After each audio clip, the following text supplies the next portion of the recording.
乡亲啊，继续来看美国股市顶礼拜收盘是落盘，影响到今仔日的台北股市，早起一个开盘就落超过164点，台积电嘛一度落12点。今仔日的台北股市上尾也是大落209点，以15392点来收盘。这个15500点的大关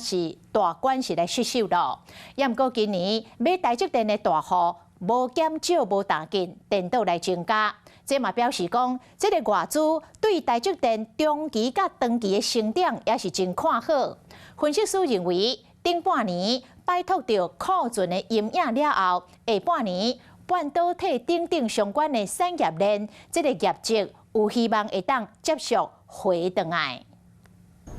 拜一开盘，未少台股的股民恐惊无啥欢喜，受到顶礼拜美国股市表现无好，甲升利息的影响，台股早盘捌破164点，富国新创台积电跳空到532块，电子股拢无好。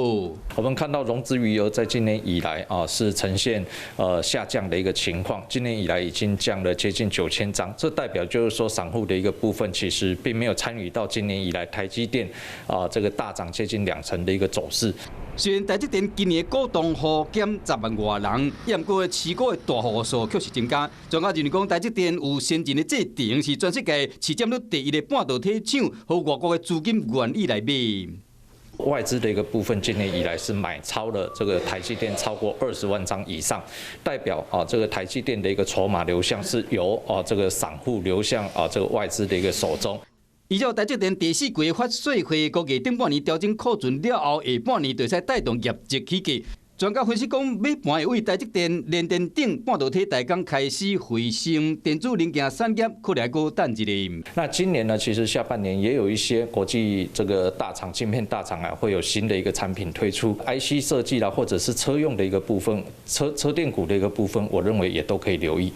专家表示讲，台股市场去受到外国资金流动的影响，若是美金继续阁软落去，台股就会愈来愈强。台积电依然是外国资金投资的重点，富国新山今年的表现值得期待。华视新闻看起来，赶快订阅我们的华视新闻 YouTube 频道，欢迎按赞、订阅、开启小铃铛，最新最及时的资讯要提供给你。